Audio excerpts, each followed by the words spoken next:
तीनों क्षेत्र है, ये नए रोजगार के क्षेत्र हैं। शराब, अवैध शराब का कारोबार, बालू की अवैध जो काम हो रहा है वो, और जो अनाज में चोरी हो रही है, अनाज को चोरी करके पैसे में कन्वर्ट करना और फिर उसी अनाज को वापस डिस्ट्रीब्यूशन में डालना हर जिले में।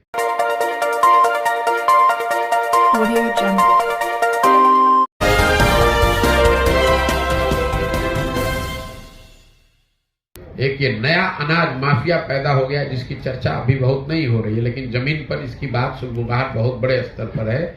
एक एक जिले में जो अनाज को पैसे में कन्वर्ट कर रहे हैं, ये कार दिखा, वो है सड़क और बिजली।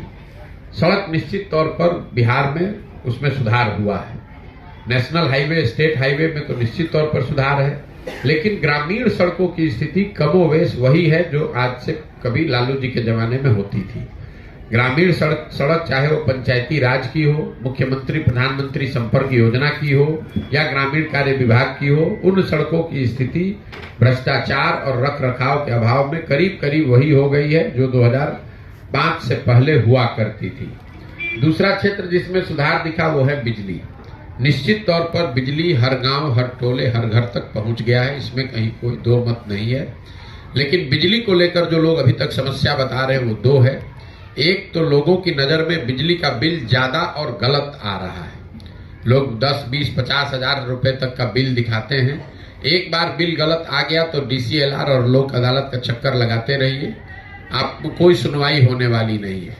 दूसरी एक जो बड़ी समस्या लोग बता रहे हैं वो है स्मार्ट मीटर में रिचार्ज वाली बात। ये जो नई व्यवस्था सरकार ने बना दी तो जो बहुत गरीब आदमी है वो अपने स्मार्ट मीटर को रिचार्ज ही नहीं करा पा रहा है।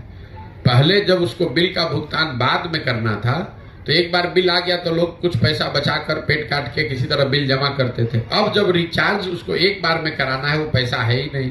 तो जैसे उज्ज्वला योजना में सिलेंडर लोग नहीं रिफिल करा पा रहे हैं, उसी तरह स्मार्ट मीटर में जो बहुत गरीब आदमी है उसको रिचार्ज नहीं करा पा रहे, ये समस्या लोग बता रहे हैं। एक अंतिम बात, बिहार में कानून व्यवस्था की बिगड़ती हुई स्थिति को लेकर जो चर्चा पदयात्रा के शुरू होने के दौरान सुगबुगाहट थी वो कहीं न कहीं जमीन पर अब सच्चाई के तौर पर दिख रही है। जब मैंने पदयात्रा शुरू की थी तो लोगों का ऐसा कहना था कि भैया महागठबंधन का सरकार बना है, RJD वाले आए हैं, देखिए कानून व्यवस्था शायद बिगड़ेगी। रुपया अगर खर्च किया जाए तो 80,000 करोड़ रुपया खर्च करके बिहार के हर घर के नाली का पक्कीकरण किया जा सकता है और उन नालियों को बड़े नाले से जोड़कर पानी को गांव से निकाला जा सकता है। ऐसा उस समय इसलिए किया गया था कि करीब करीब वो 12,000 से 15,000 रुपए कमा पा रहे हैं और वो अपनी सारी मेहनत के बावजूद घर पर 6,000 से 8,000 रुपया प्रति माह वापस भेजते हैं। कमोवेश बेरोजगारी की स्थिति भी यही है। ऐसा नहीं है कि जो सिर्फ गरीब आदमी है वही उसी के बच्चे बेरोजगार हैं वो परेशान है। पढ़े लिखे समृद्ध परिवार में बेरोजगारी की समस्या ज्यादा भयानक है क्योंकि उनके बच्चे मजदूरी कर नहीं सकते हैं। और जो बड़े किसान भी हैं बिहार के नजरिए से, 10 बीघा 15 बीघा जिसके पास खेत है, वो भी रास्ते चलते आकर हाथ जोड़ता है कि भैया किसी भी तरीके से अगर हमारे बच्चे को 20,000 की भी नौकरी मिल जाए उसके लिए भी लोग हाथ जोड़ने को तैयार हैं। तो बेरोजगारी और पलायन ये सर्वस्पर्शी हर वर्ग को प्रभावित करने वाली समस्या के तौर पर मुझे दिखी। दूसरी बड़ी समस्या बिहार में है, बिहार में शिक्षा व्यवस्था का पूरी तरीके से ध्वस्त हो जाना। ये भी एक ऐसी समस्या है जिसमें हर समाज का हर वर्ग वो बताता है कि बिहार में शिक्षा व्यवस्था पूरी तरीके से ध्वस्त हो गई है। जो स्कूलों की छवि है वो खिचड़ी बांटने के केंद्र के तौर पर और कॉलेज की जो छवि है वो डिग्री बांटने के केंद्र के तौर पर है। कई लोगों को लगता है कि ये खिचड़ी बांटने से पढ़ाई यहाँ बिगड़ गया है। कुछ लोग ये भी बताते हैं कि भैया नियोजित शिक्षकों की गुणवत्ता की वजह से स्थिति खराब हो गई। बात ऐसी नहीं है। अगर सिर्फ खिचड़ी बांटने से स्थिति खराब हो जाती तो 8वीं क्लास से ऊपर के जो विद्यालय हैं वहां पर तो खिचड़ी नहीं बट रहा है, वहां पर तो पढ़ाई होनी चाहिए। अगर सिर्फ नियोजित शिक्षकों की गुणवत्ता से ही स्थिति बिगड़ी होती तो बिहार में कॉलेज में पढ़ाई क्यों नहीं हो रहा है? कहीं ना कहीं इस बात को अगर आप गंभीरता से देखेंगे तो पता चलेगा कि पिछले 25-30 वर्षों में शिक्षा जो है वो सरकार और समाज, मैं समाज को अंडरलाइन कर रहा हूं, सिर्फ सरकार नहीं, समाज और सरकार दोनों की प्राथमिकताओं में शिक्षा अब रह ही नहीं गया है। जो समाज भी है वो भी लोग भी हैं, वो यही चाहते हैं कि हमारा लड़का जाए, वहां से पोशाक मिल जाए, साइकिल का पैसा मिल जाए, खिचड़ी मिल जाए। वो भी अपने बच्चे को पढ़ाने पर ध्यान नहीं दे रहा है। सरकार तो चाह ही रही है कि कोई न पढ़े, सब आदमी अनपढ़ रहे और इसी गदा घसोट में सब पढ़ा रहे। तो ये हुआ ये है कि ये समता मूलक शिक्षा नीति बनाने के नाम पर विद्यालयों का जो है विशुद्ध तौर पर सामाजिक कल्याण के केंद्र के तौर पर इसका इस्तेमाल किया जा रहा है।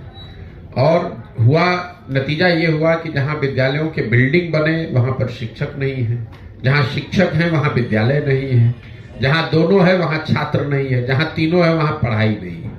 और पूरी तरीके से बिहार की शिक्षा व्यवस्था को ध्वस्त कर लिया गया। और ये हर आदमी मान रहा है। यहाँ शिक्षा व्यवस्था पहले भी बहुत बढ़िया नहीं थी, हम लोग खुद सरकारी विद्यालय में पढ़े, लेकिन जिलों में 1, 2, 4, 5 विद्यालय ऐसे जरूर थे जहां पढ़कर आप कुछ अच्छा कर सकते थे। कमिश्नरी लेवल पे 2-4 कॉलेज ऐसे जरूर थे जहां अगर आपने नामांकन आपका हो गया तो आप जीवन में कुछ कर पाएंगे। उस चीज को लालू नीतीश के राज में पूरी तरीके से ध्वस्त कर दिया गया है। तीसरी जो सबसे बड़ी समस्या है वो स्वाभाविक तौर पर किसानों की समस्या है, क्योंकि खेती से यहाँ बहुत बड़ी संख्या में लोग जुड़े हुए हैं। किसानों के बारे में जो एक लाइन में अगर मैं बताऊं, गांव देहात में लोग बताते हैं कि पहले जो खेती किसानी करता था वो 4-5 साल खेती मेहनत करके खेती करके पेट काट के 2-4 कट्ठा जमीन खरीदता था। आज किसानों की हालत ये है कि अगर आपके घर में कोई नौकरी नहीं करता है, बिजनेस व्यापार नहीं है, अगर आपके घर में बेटी की शादी हो जाए, कोई बीमार पड़ जाए, तो आपको 1-2 कट्ठा जमीन बेचना ही बेचना है, क्योंकि खेती किसानी करके सिर्फ आप पेट भर सकते हैं, उससे कमाने का उपाय नहीं है।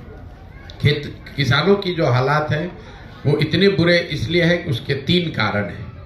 पहला, यहाँ बिहार में पिछले 75 साल में भूमि सुधार का लागू न होना। लोग इसकी ज्यादा चर्चा नहीं करते हैं, लेकिन बिहार बड़े राज्यों में शायद एकमात्र ऐसा राज्य है देश में जहां भूमि सुधार को पिछले 75 साल में लागू नहीं किया गया। नतीजा ये हुआ है कि 1/3 से ज्यादा जमीन, उसका मालिकाना हक डिस्प्यूटेड हो गया है। जमीन आपके पास है, रसीद किसी दूसरे के नाम पर कट रहा है, उसको ना बेच सकते हैं, ना उसमें कुछ बेहतर कर सकते हैं। ये पूरी व्यवस्था जो है 1/3 से ज्यादा जमीन के ओनरशिप को लेकर डिस्प्यूट है।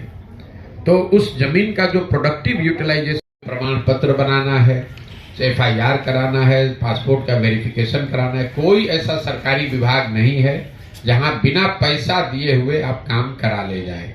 और तीसरा, सरकारी योजनाओं में काटे जाने वाला PC, चाहे योजना केंद्र सरकार की हो या बिहार सरकार की, हर योजना में 10% से लेकर 40-50% तक PC काटने की जो व्यवस्था है वो बिल्कुल यहाँ तक एक तरीके से उसको संस्थागत मतलब इंस्टीट्यूशनलाइज कर दिया गया है।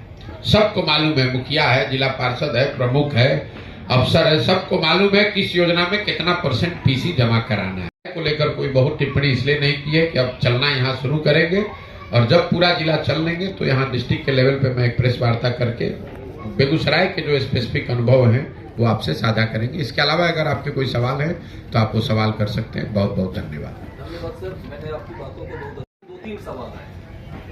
सबसे पहला सवाल है, जो अभी बिहार में सत्ता है, जदयू नीतीश जी की सत्ता है, इसके शीर्ष पद पर और मुख्यमंत्री जी के काफी करीब है, तो वहाँ रहकर भी बदलाव लाया जा सकता था। आपको वहाँ क्या कमी दिखी या क्या ऐसा दिखा जो उन्हीं को बेदखल करने के लिए आपको ये? देखिए, पहली बात तो आप ये अपने जानकारी को दुरुस्त कर लें, मैं कभी सरकार में नहीं रहा हूँ। मैं 2014-15 में यहाँ पे चुनाव मैंने जिताने के लिए मेरी भूमिका थी और मुख्यमंत्री के काफी करीब रहे, उसमें कहीं कोई दो मत नहीं है। उपाध्यक्ष तो थे सर। अरे सुन तो लो मेरे भाई, पार्टी का उपाध्यक्ष सरकार नहीं चलाता है। सरकार को तो सरकार के लोग चलाते हैं, मंत्री चलाते हैं, अफसर चलाते हैं, कैबिनेट चलाती है। जो आदमी अंडर ओथ नहीं है उसको सरकार में हस्तक्षेप करने का वैधानिक कोई रास्ता उसके पास नहीं है। 14 में जब सरकार को जिताने में हमारी भूमिका थी, उस समय 7 निश्चय बनाया गया। उस समय ये तय किया गया कि ये 7 निश्चय के कार्यक्रम किए जाएंगे। उसको इम्प्लीमेंट करने के लिए बिहार विकास निगम भी बनाया गया, लेकिन उसके बाद उसको करने की जिम्मेवारी तो उनकी है जो सरकार में है, जो सरकार के मंत्री हैं, जो मुख्यमंत्री हैं।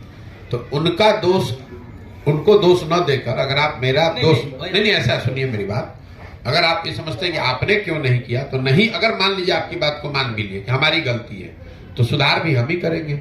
आप उसकी चिंता न करें। मतलब अगर मान लीजिए शीर्ष पद नहीं कर सकते हैं, नहीं कर सकते हैं, अगर आप मुख्यमंत्री भी रहिएगा तो नहीं कर पाइएगा। ये मेरा अपना 10 साल का अनुभव है। सिर्फ चुनाव जीतने से, सरकार बदलने से अगर चीजें सुधर जाती, तो मोदी जी ने बिहार को सुधार दिया। नीतीश जी 18 साल में सुधार पाए, लालू जी 15 साल रहे, सुधार पाए। मेरी अपनी समझ, आप कह रहे हैं आप ये क्यों कर रहे हैं, हम ये नीतीश कुमार या किसी को बेदखल करने के लिए नहीं कर रहे हैं। मेरी अपनी समझ ये है कि अगर बिहार में सुधार होना है, तो मैंने इसीलिए शुरू में बताया कि जब तक समाज के स्तर पर प्रयास नहीं होगा, आप और हम नहीं सुधरेंगे, तब तक सरकार के बदलने से कुछ होने वाला नहीं है। इसीलिए ये प्रयास कर रहे हैं। अगर नीतीश बाबू के बेदखल होने से बिहार सुधर जाता, तो उनको बेदखल करना तो बहुत आसान है। हमारे वहां बैठ जाने से अगर बिहार सुधर जाता, तो काम उसके लिए इतनी मेहनत करने की जरूरत नहीं है। चुनाव कैसे लड़ा जीता जाता है, उसकी समझ थोड़ी बहुत हमको है। लेकिन मेरे अपने 10 साल का अनुभव बिहार और बिहार के बाहर जो भी रहे हैं, कि सिर्फ चुनाव जीतने से ये जरूरी नहीं है कि सरकार में, व्यवस्था में परिवर्तन हो जाए। उसके लिए बड़े प्रयास की जरूरत है, इसीलिए इतना बड़ा प्रयास कर रहे हैं। अगला पड़ाव जब पदयात्रा पूरी हो जाएगी, तो जो उसके उद्देश्य हैं 3 बिहार, मेरा अपना मानना है कि बिहार में एक बड़ी जनमानस ऐसी है जो इस सोच से प्रभावित होकर इससे जुड़ेगी, नया विकल्प बनेगा, और 2025 में जनता की ओर से एक नया विकल्प रखा जाएगा, जिसमें अच्छे लोगों को अवसर मिले, ताकि वो चुनकर आए और उनके पास बिहार को अगले 10 वर्ष में सुधारने की एक सोची समझी योजना हो, और योजना पर काम हो। दूसरा सवाल, हर दलों का सर एक जातिगत आधार है। जितने भी दल लोग बैठकर आपस में चर्चा करते हैं, जाति का बैंक है उनके पास, उसके आधार पर वो दम भरते हैं। और जो दल का कैडर बेस्ड पार्टी है, वो सारे दल हाशिए पर है जिनके कैडर बेस्ड पार्टी है। इन चीजों से सर आप कैसे लड़ेंगे? जहाँ ये आपका भ्रम है। ये अगर आपका सवाल ये है कि बिहार में हर चीज जाति पर ही होता है, अगर सवाल आपका ये है, तो आप अपनी समझ को थोड़ा बेहतर कर लें। अगर बिहार में हर व्यक्ति जाति पर ही वोट देता है, जैसा यहाँ के बुद्धिजीवी, पत्रकार, राजनीतिक विशेषज्ञ लोग बताते हैं, तो आप मुझे ये बता दीजिए कि मोदी जी को बिहार में वोट कौन दे रहा है? मोदी जी के जाति का तो बिहार में कोई आदमी नहीं है। ये इतना सीधा मामला नहीं है जितना आप समझते हैं। बिहार में जाति एक बड़ी सच्चाई है, जैसे अन्य कई राज्यों में है। ये आपको और हमको ऐसा लगता है कि खाली बिहार में जाति है, ऐसी बात नहीं है। गुजरात में भी जहां राजनीति होती है, वहां भी जातियों की बात होती है। कर्नाटक में भी होता है, केरल, तमिलनाडु में भी होता है। तो ऐसा नहीं है कि बिहार में ही सिर्फ जाति है। जाति राजनीतिक सामाजिक जीवन की, उसको आपको समझना है। और एक बड़ा वर्ग है जो जाति के आधार पर वोट करता है, लेकिन एक बहुत बड़ा वर्ग ये भी है जो जाति से अलग हट के धर्म के आधार पर वोट करता है। एक बहुत बड़ा वर्ग है जो सिर्फ भाजपा को इसलिए वोट करता है क्योंकि वो लालू को वोट नहीं कर सकता है। और मुसलमानों का एक बड़ा तबका, करीब 90% मुसलमान आरजेडी को इसलिए वोट करता है कि वो भाजपा को वोट नहीं करता है। वो तो जाति के आधार पर नहीं वोट कर रहा है। तो पूरे समाज के लिए कह देना कि सब आदमी जाति पर ही वोट कर रहा है, कल होकर अगर आरजेडी को, मुसलमानों को यहाँ आरजेडी के मुकाबले कोई बेहतर विकल्प दिखेगा जो भाजपा को हरा सकता है, तो वहां से हटेगा कि नहीं हटेगा?